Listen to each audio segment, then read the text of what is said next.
هذا هو اللي كنت حكي.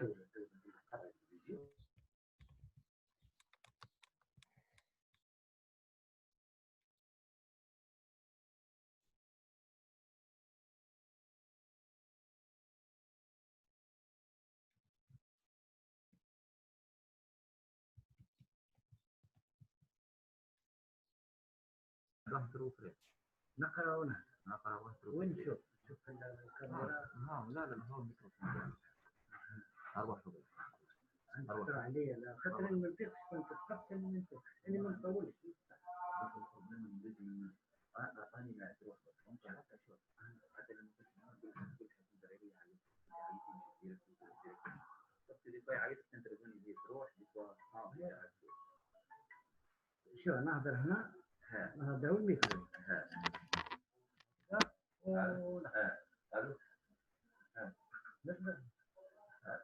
هي كاين بروبليم اللي جاي يعني يكون داير بروبليم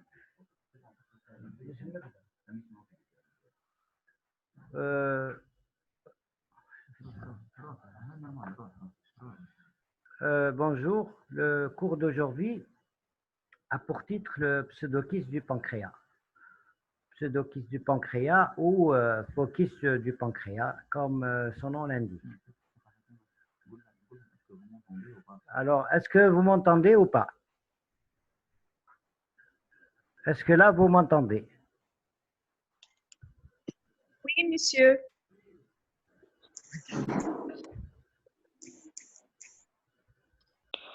Alors,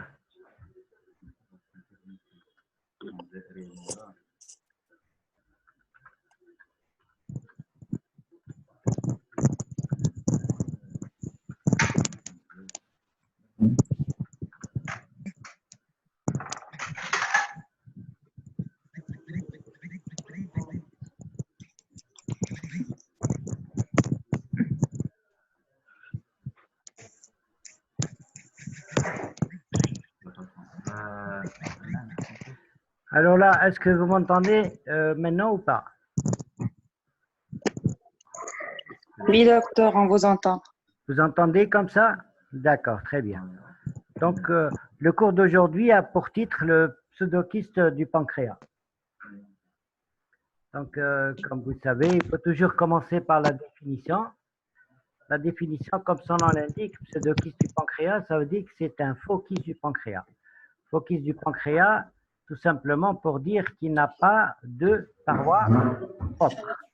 C'est-à-dire que c'est un kyste faux parce qu'il se développe sur la glande pancréatique en ce qui nous concerne, ce qui fait qu'il n'y a pas un épithélium, glandulaire ou pas d'ailleurs, qui va faire la différence entre ce kyste et la glande pancréatique sur lequel il va se développer. C'est pour ça qu'on parle de faux kyste du pancréas. Il est d'ailleurs le plus fréquent puisque les kystes vrais pancréatiques sont exceptionnels.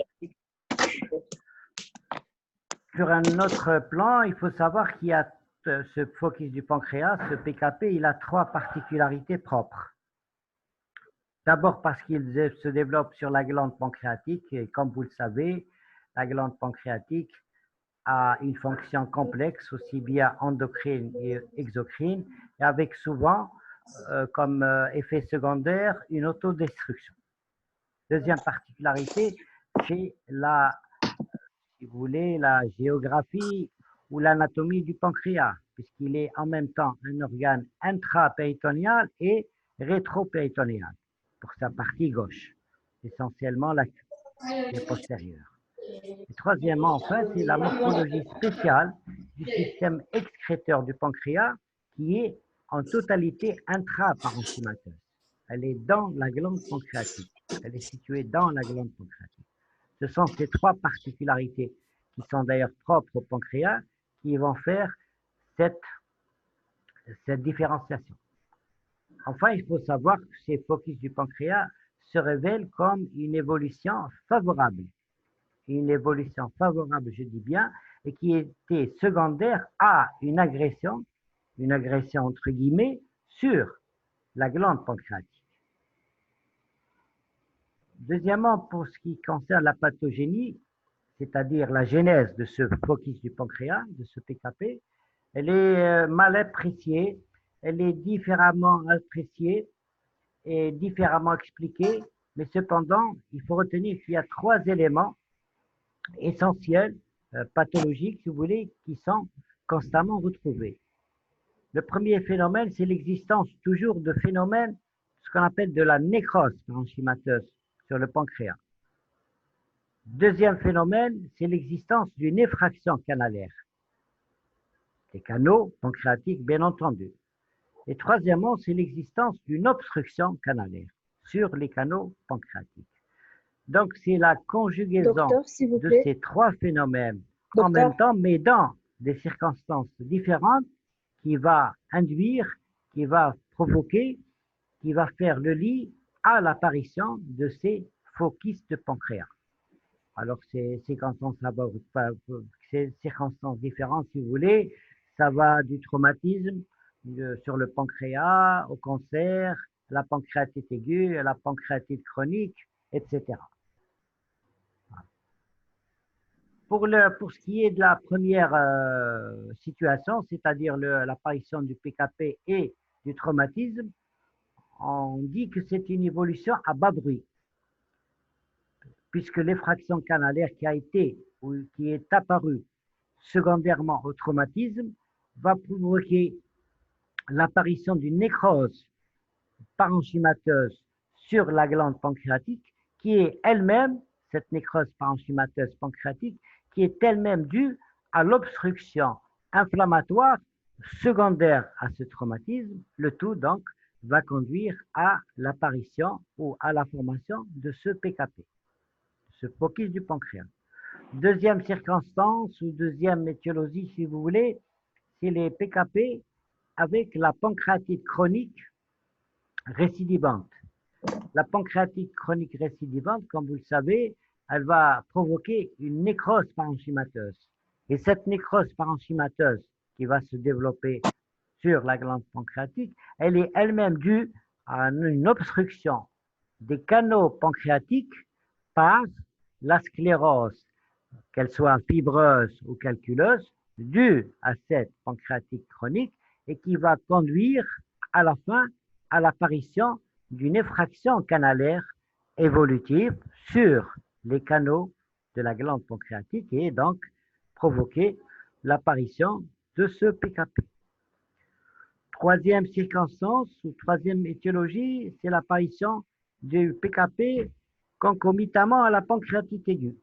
Là, c'est une apparition brutale, comme la pancréatite aiguë, avec une nécrose parenchymateuse, avec une effraction canalaire et avec un œdème réactionnel qui va lui-même provoquer une obstruction canalaire de type compressif et le tout va donner l'apparition ou va donner naissance à l'apparition de ce PKP. Quatrième éventualité ou quatrième circonstance, si vous voulez, c'est les PKP et le cancer, qu'ils soient d'ailleurs primitifs ou secondaires dans la glande pancréatique. Là, c'est une obstruction canalaire qui est elle-même provoquée par cette tumeur. Cette obstruction canalaire va provoquer par la tumeur, va induire à l'apparition d'une nécrose parenchymateuse due à cette obstruction canalaire secondaire à cette tumeur. La nécrose parenchymateuse va provoquer une effraction canalaire, donc une rupture des canaux pancréatiques et l'apparition ou la survenue du pseudokyste du pancréas. Voilà. En troisième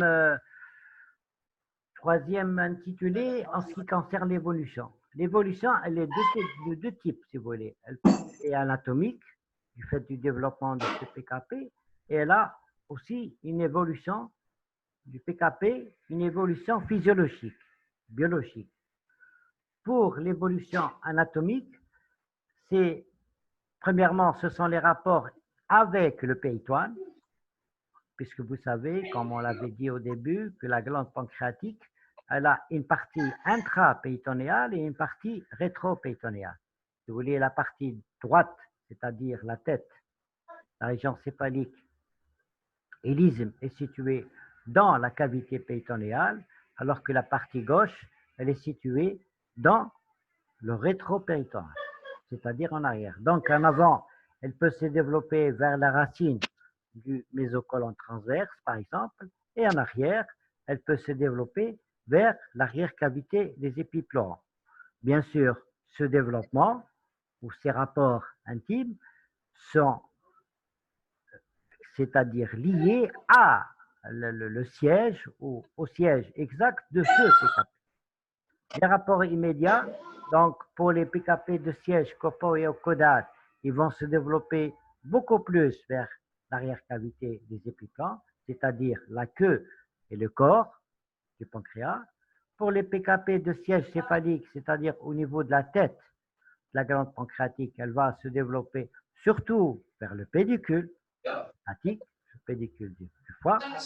Et les PKP hilaires, ils vont évoluer sagittalement en haut. Ils peuvent évoluer vers le thorax, par exemple se fistuliser dans le thorax et donner une pleurésie, qui peut être une forme, je dis bien qu'il peut être une forme d'expression de ce PKP. Et en bas, bien entendu, elle va se développer vers l'abdomen, vers la cavité péritonéale. En ce qui concerne, deuxièmement, les bases physiologiques ou biologiques du développement de ce PKP, bien sûr les bases physiologiques, si vous avez un focus du pancréas de par ses dimensions qui est très importante, il va par exemple influencer sur la cinétique des coupoles diaphragmatiques de par son siège et de par ses dimensions, donc sur le jeu des coupoles diaphragmatiques, et aussi il va influencer surtout également sur la pression intra-abdominale. Biologiquement, bien sûr, c'est la thème kystique qui va avoir des répercussions biologiques, puisque la glande pancréatique, comme vous le savez, elle a aussi bien une fonction endocrine et exocrine, donc elle va donner des troubles biologiques, aussi bien sur la fonction exocrine du pancréas que la fonction endocrine du pancréas. Sur le plan étiologique maintenant, il faut savoir que la fréquence, pour ce qui est en commençant par la fréquence, les traumatismes, il faut savoir que les traumatismes qui ont été cités au début comme circonstance d'apparition ou comme étiologie, l'apparition de ces PKP, il faut savoir que les traumatismes représentent presque 50% des cas. Ça veut dire qu'elle est très importante puisque c'est presque la moitié des cas. Deuxièmement, les autres causes, comme on l'avait vu au début, c'est surtout les pancréatites chroniques récidivantes, le cancer et bien sûr la pancréatite aiguë, principalement, bien entendu, les principales causes.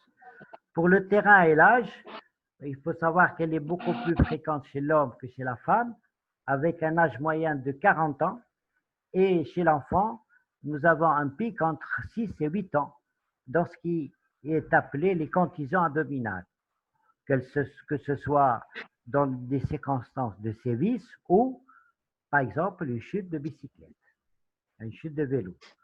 Le terrain, parce que le chute de vélo, ou l'enfant qui est entre 6 et 8 ans, il va chuter sur son vélo et donner un traumatisme sur l'épigastre, appuyé bien sûr sur l'épigastre, et peut donner l'apparition d'un traumatisme sur le pancréas et provoquer une évolution à bas bruit pour se terminer par l'apparition d'un PKP.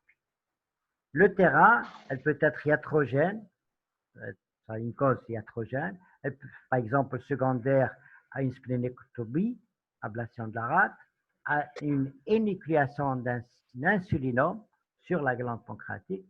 Exceptionnellement, elle peut apparaître secondairement à une gastrectomie ou même à une grossesse.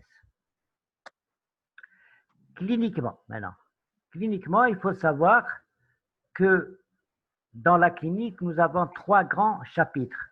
Nous avons les signes majeurs, nous avons des signes accessoires et nous avons des signes d'emprunt. Les signes majeurs, ça veut dire que ce sont les signes les plus importants.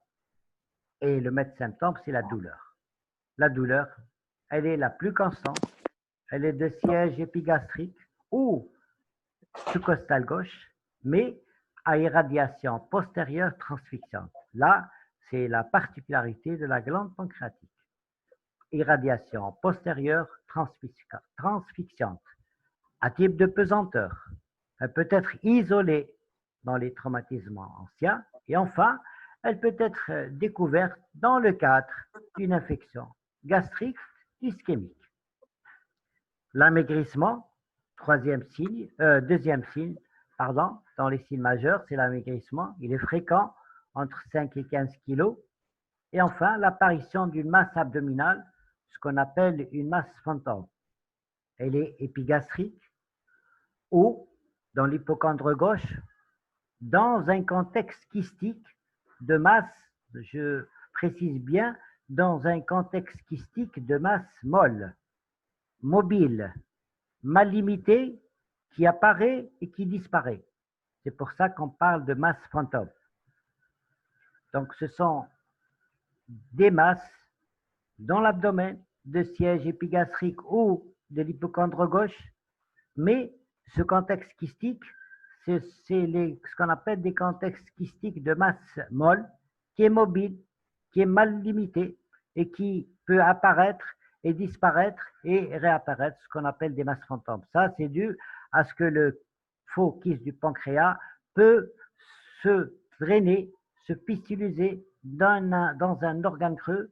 Donc, si on réexamine le malade après 2 jours, on ne va pas retrouver cette masse et après elle réapparaît.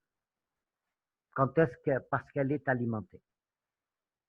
Ça, ce sont les signes majeurs. C'est donc, je répète, la douleur, l'amaigrissement et la masse abdominale. Les signes accessoires, pour les citer, on peut avoir des gastrites, un syndrome subocclusif qui est tout simplement dû à cette compression de cette masse, de ce focus du pancréas sur le tube digestif. On peut avoir une diarrhée avec stéatorée et parfois, on peut avoir des accidents thromboemboliques. Troisième grande particularité, ce sont les signes d'emprunt, c'est-à-dire qui ne sont pas dus au faux kyste, mais qui sont dus à ses répercussions. C'est pour ça qu'on appelle des signes d'emprunt. On peut avoir des hémorragies, bien sûr ce sont des hémorragies digestives, hautes ou basses, par rupture de varices, sous-muqueuses, gastriques ou tout simplement par des érosions artérielles qui peuvent survenir sur l'artère splénique, l'artère de la rate, l'artère coronaire stomachique ou l'artère gastro-duodénale. Parfois, on peut même avoir des hémorragies en nappe et en jet. L'ictère peut être retrouvé, il est rare. Bien sûr, il est de type rétentionnel, par compression. Une sténose haute sur le tube digestif, surtout médio-gastrique, de par la position et les dimensions de ce PKP. Une ascite, on peut avoir une pleurésie abondante, récidivante, surtout à gauche. Là, ça témoigne d'une fistulisation ou d'une rupture de ce PKP dans le thorax. On peut avoir une fissure et une rupture de ce PKP dans la cavité abdominale et l'apparition donc d'une péritonite aiguë. On peut avoir une fistulisation interne dans le tube digestif. Elle est fréquente, elle va conduire toujours à des récidives de ce PKP. C'est ça l'exemple de ce qu'on a appelé au début l'apparition ou la palpation de masse abdominale fantôme dans l'épigastre ou dans l'hypochondre gauche. On peut avoir une surinfection également de ce pseudokyste et là, vous allez trouver un syndrome infectieux chez un malade porteur d'un PKP. Sur le plan paraclinique, bien sûr biologiquement et radiologiquement, sur le plan biologique, donc, il est évident que nous allons retrouver une atteinte du pancréas exocrine, donc la fonction du pancréas exocrine, donc on va surtout retrouver des troubles ioniques avec une hyperamylasémie persistante et on peut retrouver des signes non spécifiques, une hyperleucocytose, une hyperbilirurémie, une insuffisance hépatique, une déshydratation, une anémie. Ce sont des signes non spécifiques de le PKP. Et enfin, l'atteinte du pancréas endocrine, ce sont des troubles de la glycorégulation. Ça veut dire qu'on peut avoir aussi bien un diabète ou, au contraire, une hypoglycémie. Radiologiquement, sur le plan paraclinique également, radiologiquement, nous avons les examens, ce qu'on appelle des examens conventionnels. Les plus simples, c'est l'ASP et le téléthorax. L'abdomen sans préparation et le téléthorax va montrer une ascension des coupoles diaphragmatiques gauche, l'existence d'une pleurésie, un élargissement sur le médiastin, des calcifications sur la glande pancréatique. Le TOGT, le transit œsogastro-duodénal, avec ses limites, puisqu'il va montrer surtout dans les PKP intraparenchymateux ou des antécédents sur l'estomac, on peut voir éventuellement les limites de ces PKP et surtout ses répercussions sur les organes de voisinage, essentiellement l'estomac et le foie.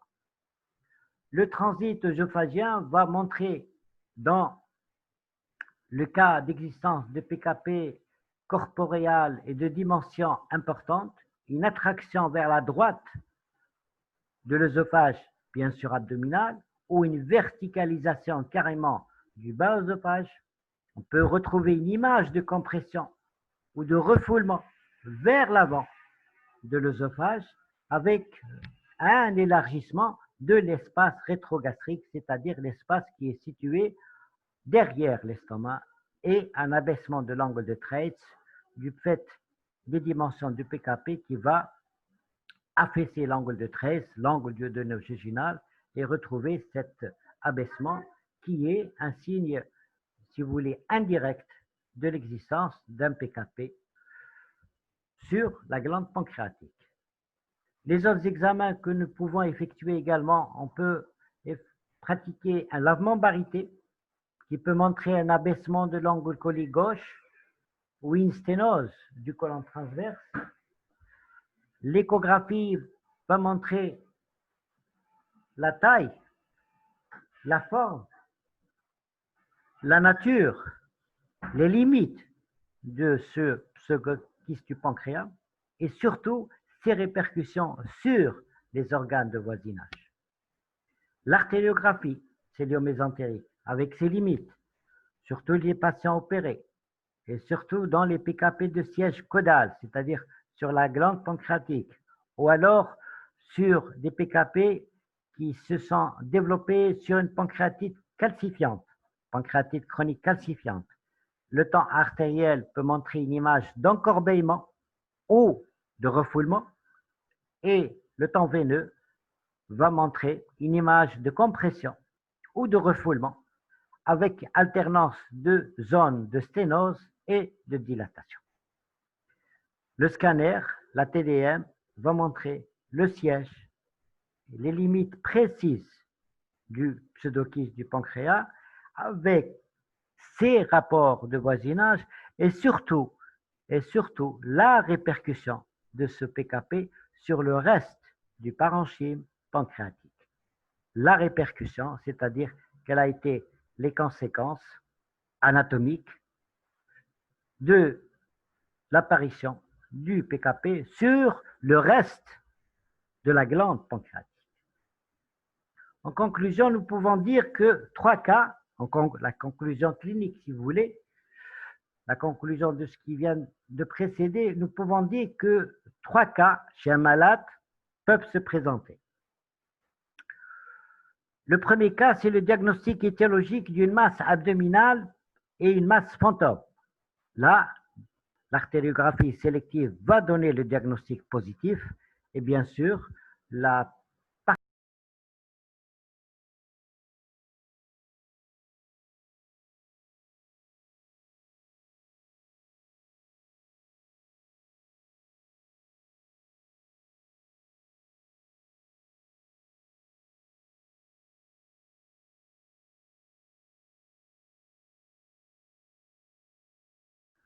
va... Docteur, on ne vous entend pas.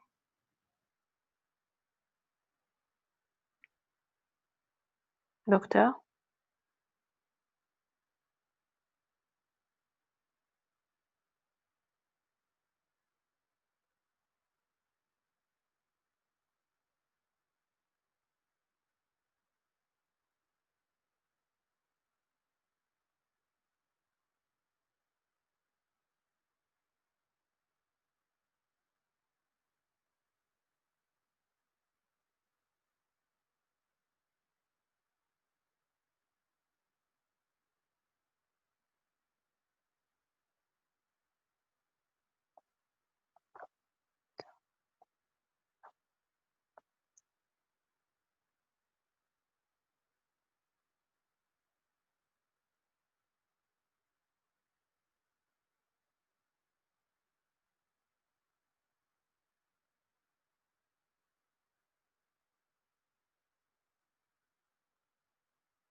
Docteur, il n'y a pas de son, docteur. ماهوش موجود.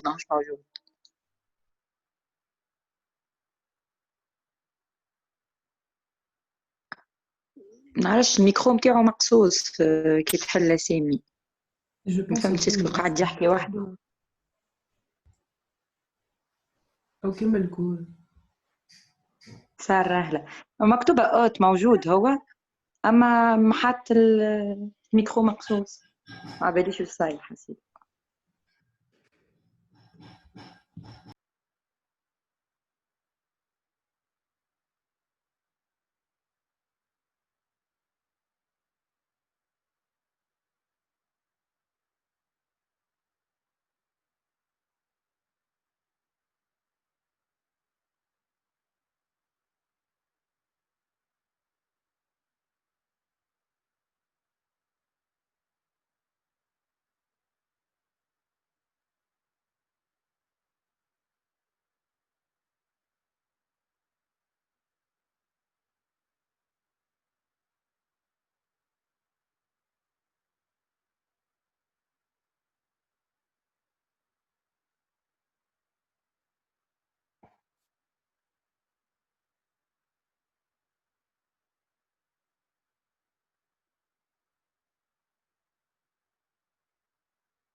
Est-ce que vous m'entendez maintenant? Est-ce que là, vous m'entendez? Oui. Est-ce qu'on peut? Ah, merci. docteur. Merci. Je m'excuse. Je m'excuse de cette interruption. C'est pas Dieu ma faute, c'est la connexion Internet. Donc, je répète, on était dans la conclusion clinique. Je vous ai dit que 3 cas peuvent se présenter. La première, c'est le diagnostic d'une masse abdominale, d'une masse fantôme. Donc, le but, pour nous, c'est de rattacher cette masse abdominale au pancréas, à la glande pancréatique, en faisant par exemple une échographie ou un scanner, voire même une artériographie. Et une fois qu'on a rattaché cette masse à la glande pancréatique, nous pouvons parler d'un PKP. Le deuxième cas, deuxième éventualité, c'est le PKP qui est secondaire ou qui est apparu secondairement à une intervention sur la cavité abdominale. C'est les PKP iatrogènes si vous voulez. Donc c'est généralement une tuméfaction ou alors une intervention ou une lésion de la glande pancréatique, quel que soit le type de cette lésion. Donc c'est une tuméfaction. Elle apparaît d'entre 6 semaines à peu près, à partir de la 6e semaine, avec une symptomatologie clinique épigastrique en faveur d'une lésion pancréatique, que ce soit une pancréatite aiguë, que ce soit une pancréatite chronique, que ce soit une contusion abdominale, c'est-à-dire un traumatisme abdominal.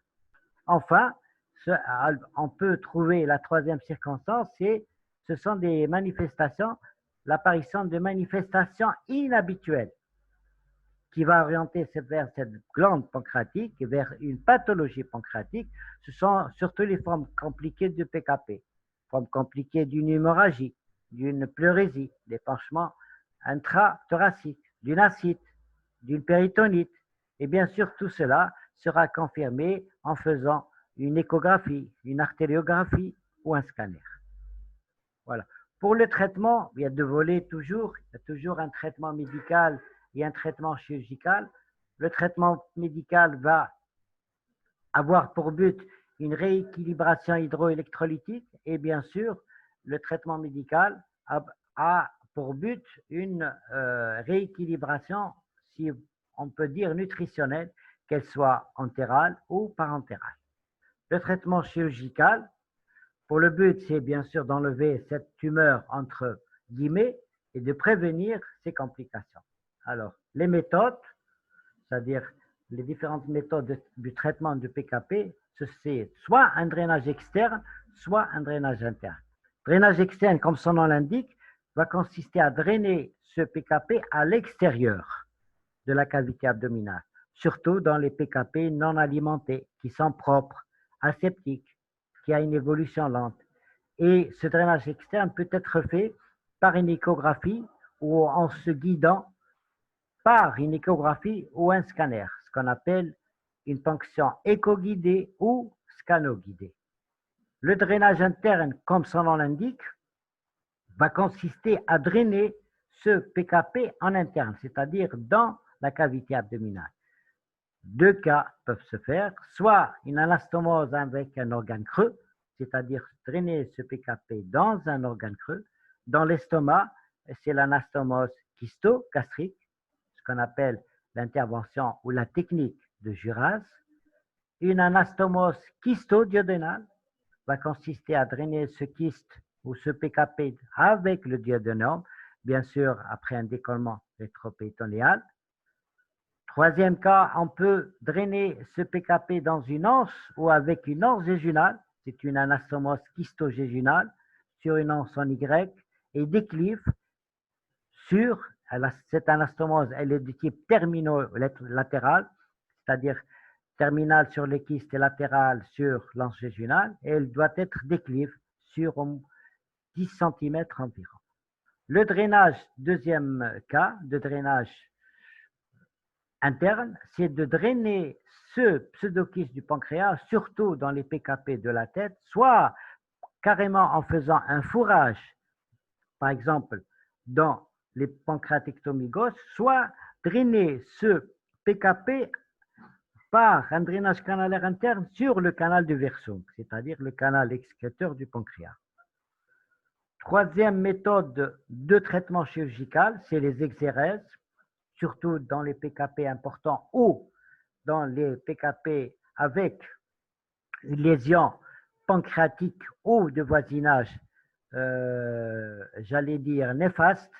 La DPC, c'est-à-dire ce qu'on appelle la duodénopancréatectomie céphalique, c'est surtout pour les PKP de siège céphalique, mais cette technique, elle est très, très, très lourde de sens et de répercussions, et puisque nous allons faire, avec l'anastomose duodénopancréatique, une anastomose hépatico-jéjunale et une anastomose gastrique avec une anse également jéjunale et une anastomose hépatico-jéjunale. C'est la triple anastomose des DPC en plus du drainage du reste de la glande pancréatique avec le duodénum.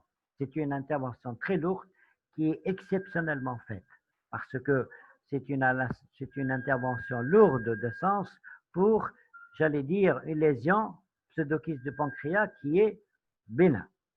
La splénopancréatectomie également, là c'est pour les DPC, là c'est pour les PKP qui siègent dans la queue du pancréas et le corps du pancréas. Également, c'est une intervention lourde pour une lésion qui est, j'allais dire, qui est bénigne comme le PKP, qui est exceptionnellement faite.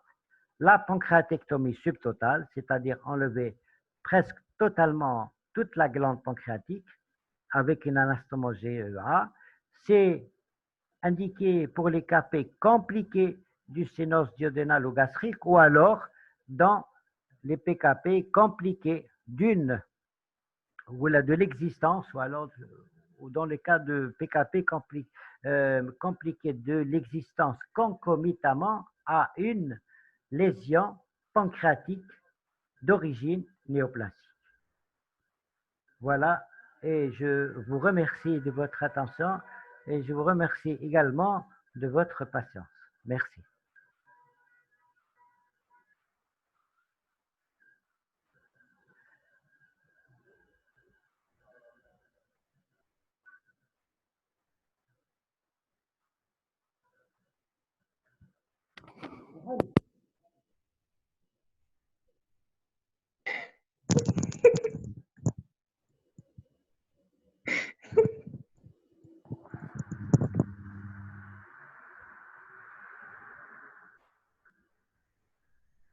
Mhm.